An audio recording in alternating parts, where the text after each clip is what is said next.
Hi everybody, welcome to, I guess as you call it, the SDP's living room, where today we've invited a few guests and they're all from Bukit Batok, all residents of Bukit Batok, so you can kind of see where we're going with this already. I just want to have this conversation with our residents watching this on our social media, and really to be able to talk about some of the issues that concern you as Bukit Batok residents. You know, for a long time we've been talking about national issues, and those are very important. But at the same time, I know that as residents of Bukit Batok, you have concerns about whether it's running of the estate, town council, social activities going on, and how I'll be able to handle all these things if and when hopefully that I get elected as your MP. And I just want to have this conversation with all of you here. Look, we make this very conversational-like, and I just really want to hear from you what some of the things, concerns that you have of me taking over, if I should be so fortunate as to be elected next Friday. So could you just very quickly then introduce yourself so we can just get this conversation rolling? Why don't we start with you? Okay. Hi everyone, I'm a resident of Bukit Batok, and I live very near the MRT station. So what I would like to, I'm interested to know is how prepared is you and your team ready to take over activities from like town council and maybe grassroots and the old folks welfare, if let's say you got elected this coming election? Thanks, Mandy. Before I answer your question, can we just have... Okay, I'm CK Tan from Block 192, a retired for more than 10 years. Thanks for coming, Mr. Right. Tan. Thank you. Hi, I'm Kenneth. Been a resident of Bukit Batok for the past like 20-30 years. Yeah. You grew up in BBN? Yeah, basically I grew up in the Bukit Batok area. Fantastic. Yeah. Hi, I'm Christopher. I have been living in Bukit Batok for 8 years. I graduated from Bukit Batok Secondary. Bukit Batok has a really deep meaning into my heart because that's where I'm always at, and I feel that Bukit Batok is a place that I really call home. Fantastic. I just want to again welcome all of you, and then let's just have this very nice, intimate conversation, and I'll just go right ahead along into addressing your question on Mandy. Look, I understand the concerns that, you know, once, how do we run a town council? And we've already laid out in our town council plan, what we intend to do is hit the ground running, and we're going to put in place. The first thing we're going to do is tell everybody in the town council to remain where they are, right? And right now, the affairs of this estate are run through Jurong Town and Clementi Town Council. So for the first days before we take over, we want to emphasize and continue these matters, taking care of the estate in BB. What we will do is to put our team in place, all right, and to make sure that all the processes of handing over, whether it's the financial, the budgetary, all the contracts, and so on and so forth, within the first 100 days, okay, I pledge to publish a report listing all these items, the takeover process, the interim financial report, so you guys know what's being handed over, how much we have, and how much we intend to spend. Then we intend to publish a budgetary plan and a 12-year work plan. The first 12 years the work plan, after 12 months work plan. Right? All this will be put up on our Facebook, which we will create for BB alone, so that all the residents can track and see what we're doing. And it's going to be transparent. It's going to be something which you're going to be able to tell us what you think. So that is how we intend to do that. And the other thing that I want to do is make sure that we don't have a managing agent. Right now, for example, MPs all go part-time, right? Yes. So in order to handle some day-to-day activities, what they do is they contract it out to a managing agent. Managing agents are actually businesses. So apart from employing their own folks and everything, they do have levy a layer of profit for that company who's running it.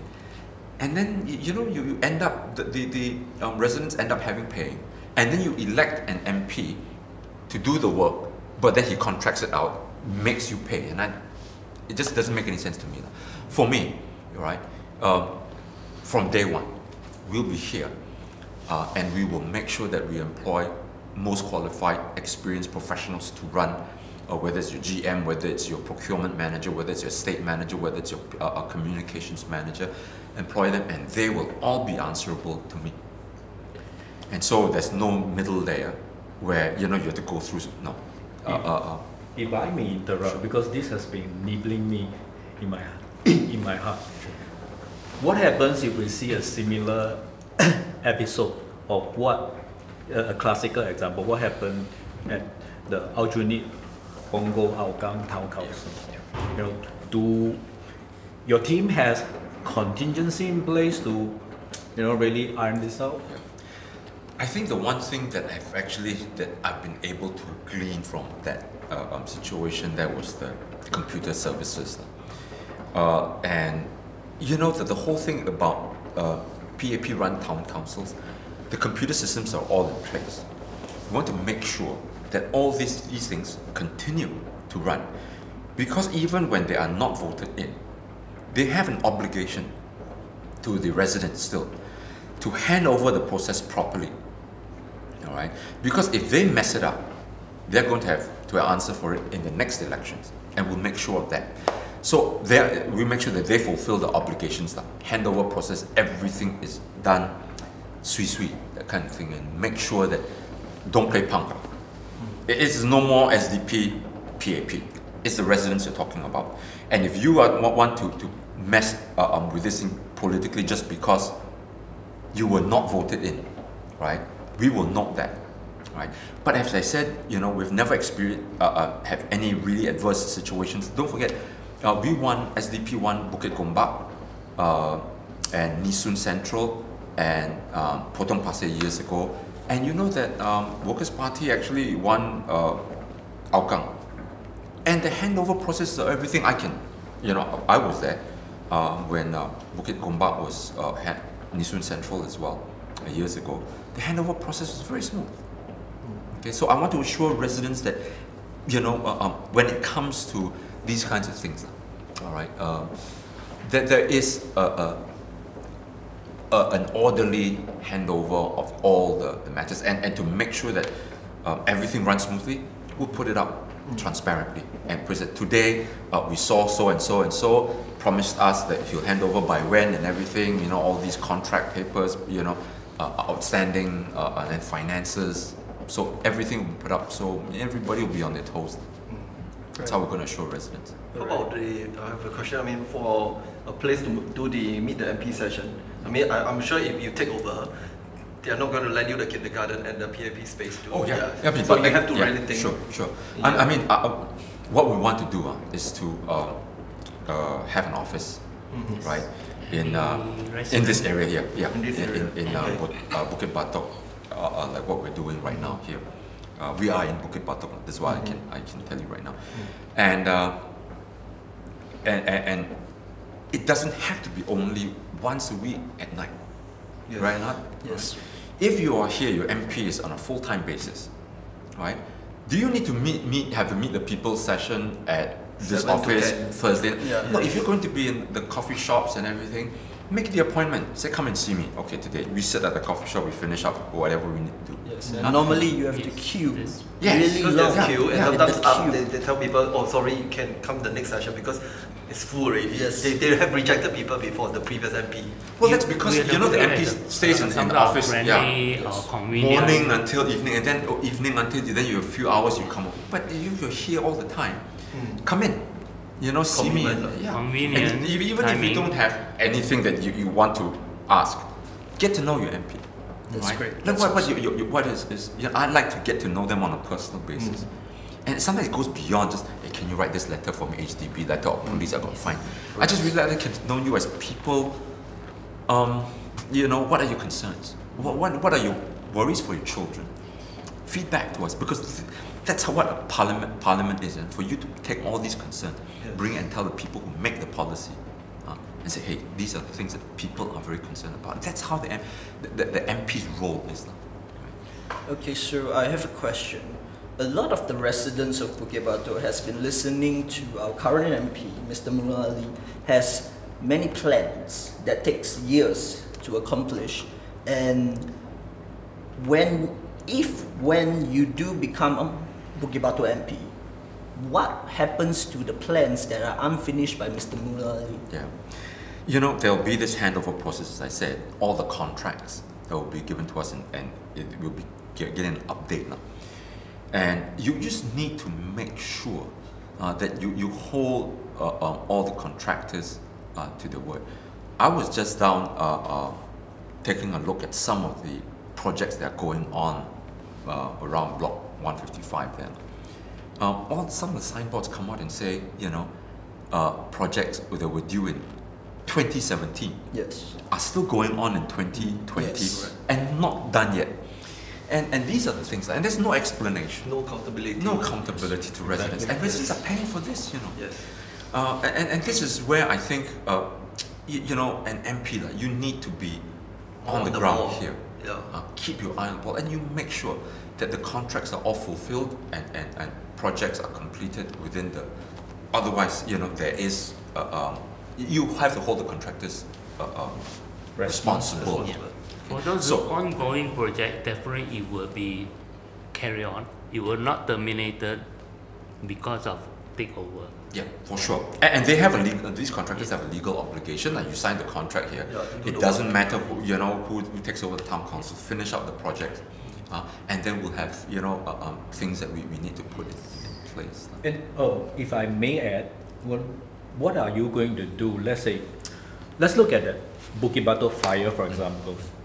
You know, what are you going to do? Do you have any plans to prevent this kind of similar cases like negligence in blocking the fire hose reel and no water coming out to the? You know, I think this is really unacceptable. You know, let me just give you a bit of the backstory. When we heard that the fire had broken out, and then we came down to the place, even before I went up to the unit, on the in void deck, some of the residents were sitting there in the morning and saw me, so, you know, they recognized me and said, no water, no water. And I was like, what are you talking about? What do you mean no water? Bo zui. Then, after then, I went up to the 13th floor. So I went up and to take a look. And then the residents came to tell me, say the hose reel cabinet was locked. And then when they came, the SCDF personnel came, broke it open, pulled out the fire hose. You can see there was a video, very short clip. They were struggling with it, you see, and there was no water. So they went to take the water supply from another fire hose. That, I can tell you, is the nightmare of firefighters. How you fight a firefighter when cabinet number 1 is locked and then no water supply? So, you know, I brought it up because, you know, nobody was saying anything. Town Council, JCTC was not saying anything. So I put it on Facebook. I said, what's happening? And then I wrote to SCDF, and slowly SCDF came and investigated, said, yeah, there was a breach of these safety conditions. It's a standard requirement. They have to make sure all these are free for access. Right? Yeah, you should check it every 6 months or something. Fire safety codes, you know, there are codes, you know, in there. Yeah, they must be freely accessible. So slowly then, subsequently, Mr. Murali then came and okay, he took responsibility and apologized, and I commend him for that. But my point is that no, and I'm not saying that MP must go and check every hose or look into every pothole or you know, drain. No. But what I am saying is that you must be around, okay, to make sure that contractors that you're doing don't cut corners. Contractors also sometimes want to save money or save mafan. You know? So I don't know what happened, but apparently the contractor said later it's because they didn't want vandalism. Yes, there's an excuse. Yes. Yeah. They give the instruction, right? Contractor have problem to try to avoid the misuse of all these things, these apparatus, firefighting apparatus. It must have someone give instruction to lock it up. Because it's Right. not just a lock there. Yes. You have to screw in the Yeah. padlock and everything. Yeah, so someone actually everything. did it. So- Yes. correct. So I asked the So question. actually, it was designed. Yeah. It was So who designed paid and- for the Not locks lah designed, to instructed. Yeah, exactly. I didn't. I Yeah. never got an answer lah. More But this is detail. what I want to say lah. I guess I keep saying that was the MP's responsibility. Yes. When you have these breaches, 99% of the time, nothing happens. Correct? This is what we want Yes. to see, accountability. Yes. Where's the accountability in here? Yeah. You know? And that one rare occasion where it happens, it becomes tragic. So, I just, and then one of the residents passed away because of her injuries, and that must stop. So I thought at that time, Mr. Murali would have just paid more attention already. So you just imagine my shock when I then, just last week only, we were down at Block 155, the big food center there. And I just walked past and I saw that there was this place that the pavement is all dug up. You look around it, there was no safety cordon. Tarpaulin sheets Yes. all torn Yes. and shredded. Yes, it's After you really posted up, then And somebody came to cordon off and the I said, area. look, you have children Yes. running in. What you and mentioned out. was Yeah, I see it correct. every morning because Yeah. I buy kopi at the coffee shop before I Yes. head to Why work. not? And I saw it for the whole month of June already. It didn't change until Dr. Chee posted Posted a it up. picture. Then And then goes up after and down. a week Didn't later, then he change. came Yeah. he said you put the cordon, and that's just, I keep saying that's not acceptable because you're talking about the safety of residents. And I keep, fundamentally, that's the basic things that you must take care of, safety. And then there was the renovation of shops there. They've got this shelter that they want to erect, and then the metallic beams put up as the support structure for them. Yes. Yeah. The walkway, they widen And the then again, there was a danger sign over there, But the danger sign was not put facing where the walkway is. It was placed on the side. And then you have, shoppers, people, residents walking up and down the shops over there. And just imagine, I say, some, old person and don't see the sign, kids running, again, no safety cord. And I say, as I said, 99% of the time, nothing happens. That one incident, you can cause injuries and worse fatalities. MPs must pay attention to things like that. Yes. Because Because they we leave don't- it to then the managing contract- agent to do it. That's Yeah. why they That's expect right. things to be running Yeah. smoothly. But Yeah. right now it's not in Bukit Batok. Because I raised a problem, like I think I sent you the photo a few days ago on the red. I raised a problem a few years ago already. Oh, right. It is still there for 3-4 years. I did raise the question to the town council, but nothing has been done. And I sent you a photo, you can see it's broad daylight, it's not even at night. The red run around, it was taken in May. Yeah. Oh, is it? Yeah. So that Yeah, our in broad very daylight. famous or infamous BB red problem. The MRT, they blame it on the store owners nearby for food. But then down on my stairs by my house, there's no food. So you cannot go and Tai Chi to blame to anyone already. Actually, Yeah, So there's this no- big grass patch that is rats staying there. It's yeah. the red case actually is started very early stage, which they sit on it, never During handle. Mr. David Ong's time also, huh? Yes, Mm. because that hill, a lot of stray dog there, and then a lot of dog feeder, right? I believe town council or HCB must have some feedback, right, Right. at the early stage, right? But I believe they also encounter the problem of those dog lover. They cannot clear the dog in time. But So NEA the- is not doing much about No, it. they finally cordoned off it. Ah, They that's put what I up the thought, yeah. fencing after After it all got a the big thing complaint, into the yes. news and Yeah. Right. they finally Became do national something. news, lah. yes. Yeah. Yeah, then the big pest control company start the Yes. operation. You can see they Yeah, send a the- whole battalion of workers there to about 30 of the anti-rat operations. Yeah. We became so famous, in the national TV that we have a we rat did, team. we did, we did. The other day And at it's not the something market, to be proud we of. actually have a rat issue in the market also. Oh, So wow. I saw the storeholders trying to communicate to the MP, Mr. Murali, but he had the face that looked like he wasn't really going to do anything lah. He was more concerned about the election. Yeah, he had this like a 不耐烦的 look on the face, like can you just get this complaint and done with? I have other things to do kind of thing. So the feedback that I had from the storeholders was, this guy, they preferred the previous MP also. Mr. David Ong was a bit more on the ball. He was able to do more things for them. I mean, some of the stallholders have been in the market for more than 10 years, 15 years, and on the ground they see the things. That day also I saw, you know, the what they call the perimeter drains along the pavement, and those gratings over there, that the plants were growing out from the grating, you see. When you see plants over there, when plants grow upwards, the roots must grow downwards, and there must be some kind of collection of soil. Yes. When the drainage is blocked, you know, NEA has actually set up a website. I saw it, went in, and it says town councils, okay? And then they say how you must clear water, and they can tell you like gutter, you know, scupper drains, perimeter drains. They tell you where potentially all water can collect and become habitats of mosquitoes. And one of them is the drains in there. Yes, yes. Right? And I took this picture. The roots were also all growing already. You cannot see, you see. So these are things that when drains collect, mosquitoes breed dengue already. So I want to comment about that. It's because I live in Avenue 8, and along there it's a long stretch of park, from a skateboard park to a street soccer, and there is a lot of mosquitoes right out there. And I comment about it to Mr. Murali, and he basically asked me to dial the hotline. I dialed the hotline a few times, and it's the same. It's the same. The mosquito situation is the same along the park, from the skateboard park all the way to the street soccer.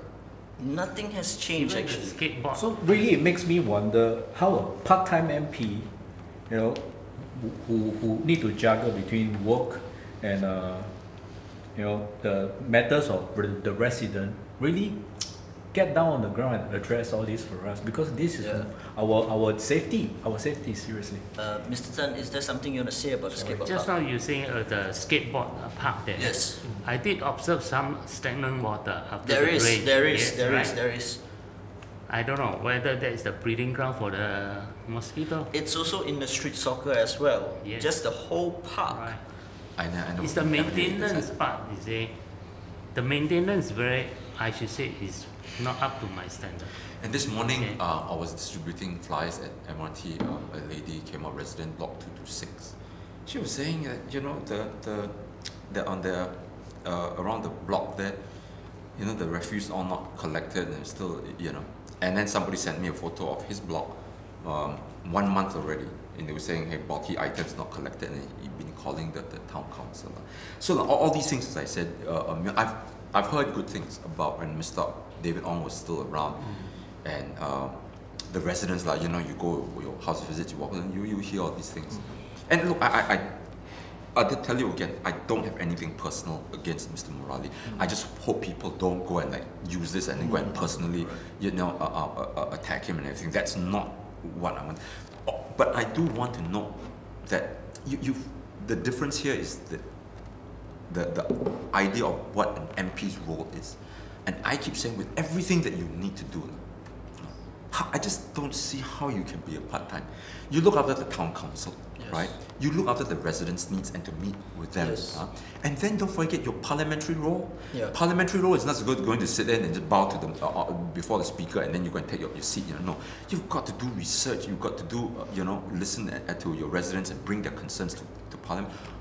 How all this you do part-time? I just don't understand. I actually have a question from a resident, because I said that Dr. Chee would be a full-time MP for us, and their question is, how often will you be there? As often as Mr. Murali goes to his office, and then some more, you know what I'm saying? Yes. So, 8 o'clock, 9 o'clock, instead of making your way to downtown, Shenton Way, Yeah. you make your way down to Where Bukit he Batok. works. And you stay in the Bukit Batok, beyond, you know, the hours, and then after that, go for dinner here, have your lunch here, meet with residents. Is that, you know what I'm saying? You know? Yes, That's sir. a 44, 48, 50-hour a week difference. That's what I'm saying.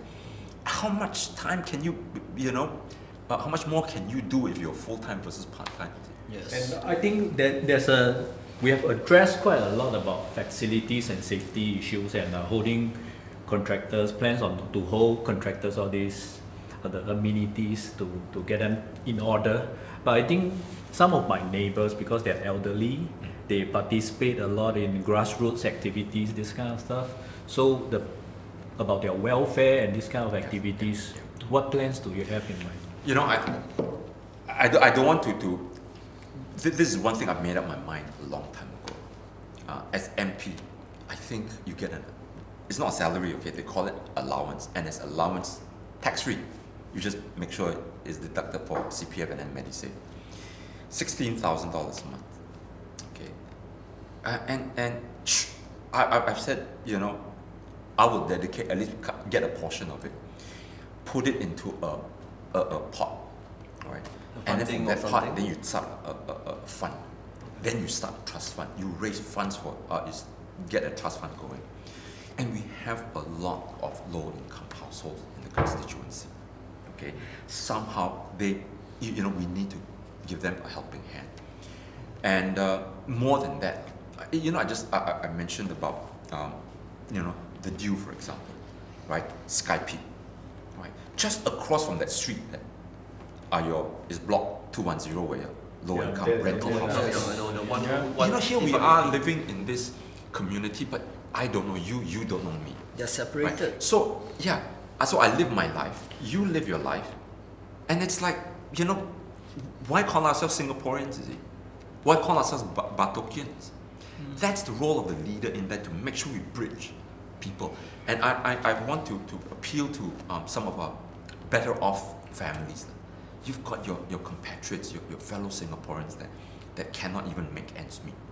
Come up with a program where we can adopt, right? Not simple things, even for example, water bill, right? Help them take care of it, you know, adopt their families, that kind of thing. And we don't have to limit it to Batok. I want to start this trust fund. I want to go to all over Singapore and make sure that, you know, hey, your Bukit Timah area, raise funds from there. You're not start a trust fund, and let's just start with Bukit Batok first. We mentioned a little bit about town council taking care of drains, making sure the lights all work and everything. That is the very basic. Yes, your bread and butter, if you will, correct? Not, but that's not enough. You see, you want to build a community. You just don't want to run a state. Everyone try to enjoy the same facility. And this is where I honestly, there's so much we can do, so much we need to do, but it's not done. And as I said, you know, I just want to make Bukit Batok into this, you know, I don't want to exaggerate, but we can make it a jewel of Singapore, you see. Make it like a model, not just constituency, but community. And then when you say, I'm a Batokian, I'm a from Bukit Batok, you can say that, you know, with pride, you know, it's proud of something, you're not very proud of it, that kind of thing. Yes. And then you know your neighbors and that kind of thing. But I keep saying that, you know, that's the MP's role is there. You must try to motivate, you must inspire people, and you know what I mean? And then start at that constituency level, very local level, and let's build it up. I mean, there are events organized, but you know, they always do it like they have national dinners and stuff, but then people don't know one another. Actually, we just sit together at the table, and then when the MP comes, we take a photo and then that kind of thing, and then they print out for you, and it looks very nice on the surface. Sure. But underneath it, we know it's, basically they have some sort of discrimination to divide citizens in different classes, right? Yeah. That's why they have these elites, then the commoner and all this, you see. Yes. So in very layman terms, the kampong spirit is like... the kampong spirit is not there. Right, you know, last time, seriously, the gotong royong, they say, you know, look, I really want to start something like this and you know, get everybody, you know, the community spirit is there. Yeah, because from my experience working at the market the past month, they have been taking care of me a lot. Yeah, that's it. Good. Right. Yeah. I want to point out... Before we go, come, let's help ourselves with this, and then we can eat as we talk. Go ahead. Because personally, I'm quite active in doing the feedback to the one service, but most of the feedback response is not so good to me. Not satisfactory. You know, not satisfactory. I've received 4 awards in Bukit Batok Community Centre for my academic stuff, and obviously Mr. Murali is there, he's the guest of honor and stuff like that, and we have like a bit of food, this and that, but the students there that are receiving the award are not connected at all. They are just there to take the certificate, Take a photo. take a photo, and that's it. Mm. And that's it. I've done it 4 times, and all 4 times felt really disconnected. Students are just there to take the certificate, take the picture. That's it. Yeah. Well, I mean, my daughter got some awards too. Basically, the impression is everybody is there for the voucher. Then is. after that, after the photo op, Yes. you know, I think I kind of like that concept of that kampong spirit thing. You know, what are the possibilities that you are looking at that we can explore in future to build more closely interwoven kind of relationship that we are proud that, hey, you're from Bukit Batok, that's nice. You know, that's a very close community where we help each other. We say hi to each other in the morning. Hey, you know, we conduct maybe runs, all this together, get everybody together, and you know, stay healthy. This kind of stuff, which I think now is really like. And these programs let the residents run it, own it, and run it. See? You know, you helicopter in PA People's Association, and they think that they boss everybody around, and then RCs and people know. It must come from the residents. So that's, you know, and you know, you brought up the subject of students. I also want to start an enrichment program for students, and not just to, you know, tell you, hey, your math is what? A. I help you get A+. No, not like that. But just teach them critical thinking, independent thinking, analysis, collaboration, interaction, because that's the future of tomorrow. You know, you look at all the big people who are, you know, they're not your scholars. They're the people who are enterprising, and they know how to interact, manage people, you know, have EQ. All of these things come in so handily if you're talking about society of tomorrow. Yes. So these are some of the things that I just want to do. And I sometimes before I go to bed, and sometimes I get very excited about, you know, if I start dreaming, you know, if I'm MP, these are things I want to do, and so on and so forth. And then sometimes I just cannot sleep and just look, you know. But I'm hoping this time around that residents, voters in Bukit Batok give me that chance to be able to show, starting with BB, and how we can actually use that to expand island-wide as a nation. Got so much potential. I can tell you, success nowadays does not. You don't have to have 10 million, 100 million people. Never that kind of thing. You look at some of the smaller countries, you let the people come up. You let the ingenuity, their creativity, their spirit, the courage going forward. I can tell you, with 5 million, 6 million people, we can do a lot. Can I ask one more question? Sure. Because it has been on my mind. You know, I've been watching you taking up in politics for so many years. You have been persecuted. You have been hit very hard. You know, and what drives you? What drives you? I'm very impressed by your drive.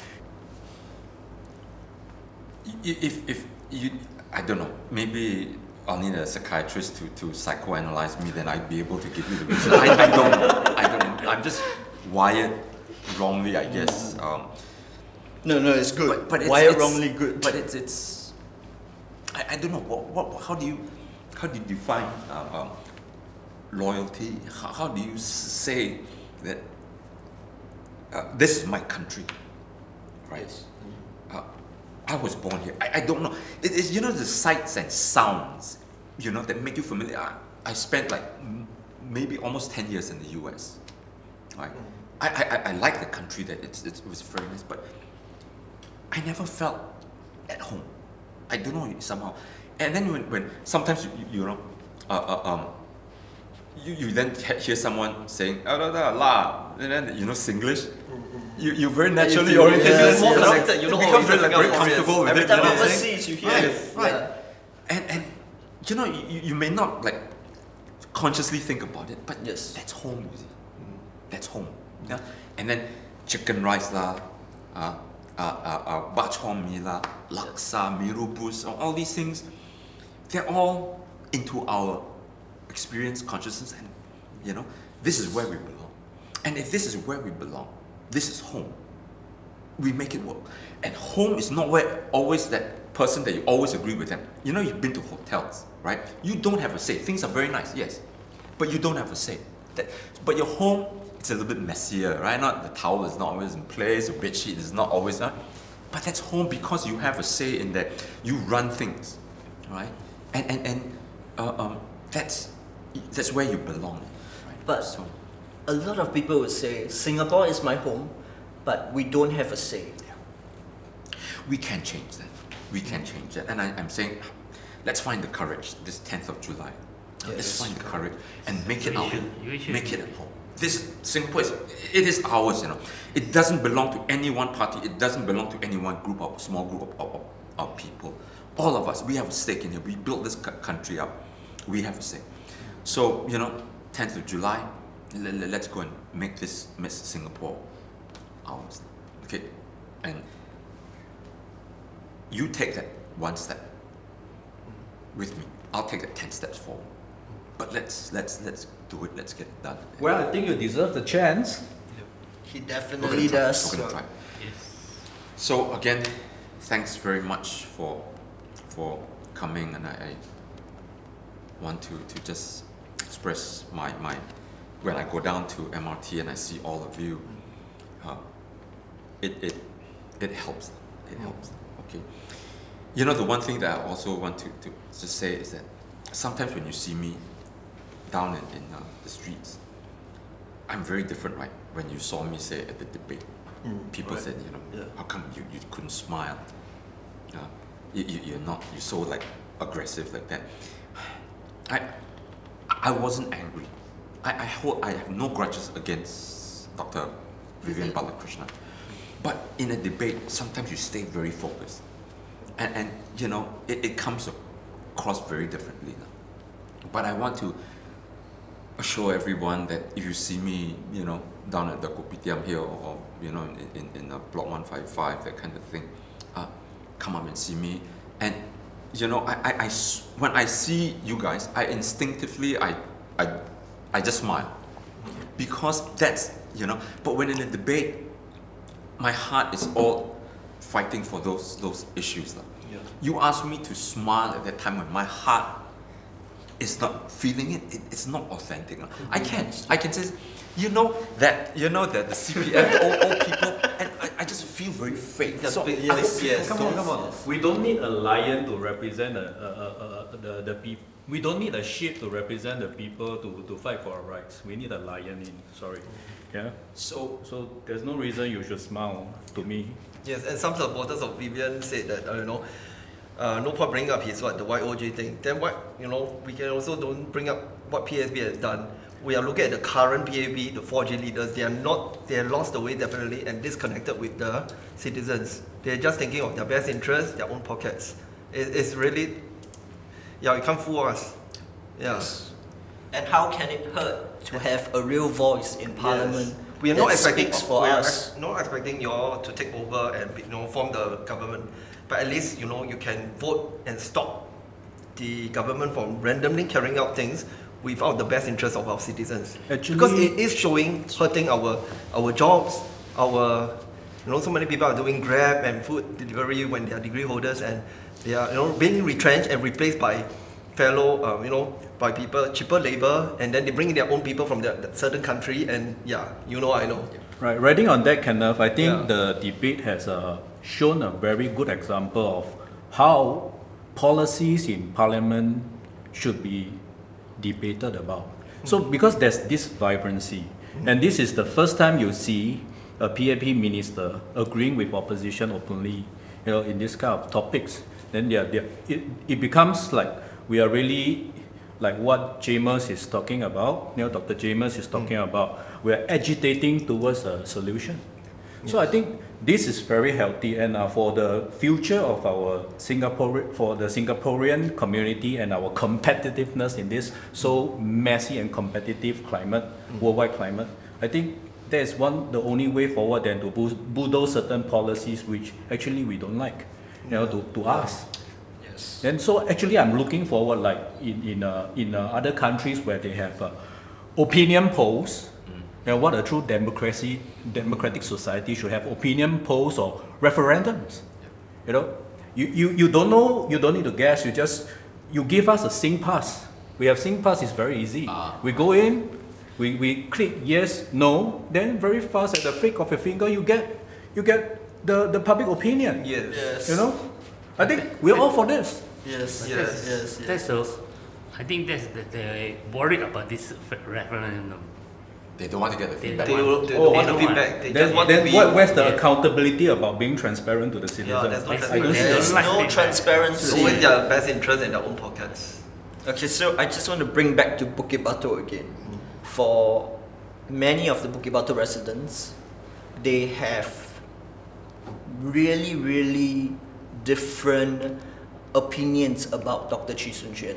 And I want to say, if you live in Bukit Batok, go up to him, speak to him, and see what he really is and who he represents, how he represents himself. The media, the newspaper, the articles that you see, They're all one-sided. why read it Yeah. when you can meet him and ask him questions yourself? So if you live in Bukit Batok, please, and if you see Dr. Chee, walk up to him, ask him a few questions, and you decide. Don't let the media decide, you decide. Well, again, thanks so much, all of you, for this session. I really enjoyed having you guys here, and this will not be the last. Okay, we'll get residents come in and let us Nice. Different residents with Yes. different opinions, and then You show that get it's more not staged. different residents. It is not a Yes, wayang yes, thing. yes. We are trying to be I real here. hope the citizen can use their common sense to think for themselves. Yes. Right. Many of my friends ask me why I get involved in opposition side. I say I am doing my job, my duty as a citizen.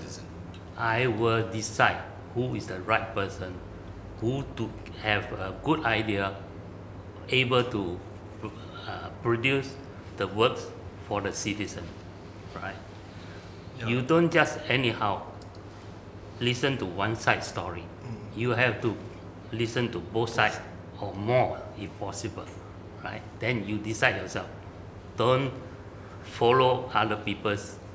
Use just your follow, own, reading use your newspapers. own common sense to think what is right or what is wrong. Thank you everybody, and hopefully all of you please tune in and help spread the word. We'll just leave it right here just to say goodbye, and thank you again. Bye. 10th of July. Please remember, Bye. Thank you. vote for Vote for SDP.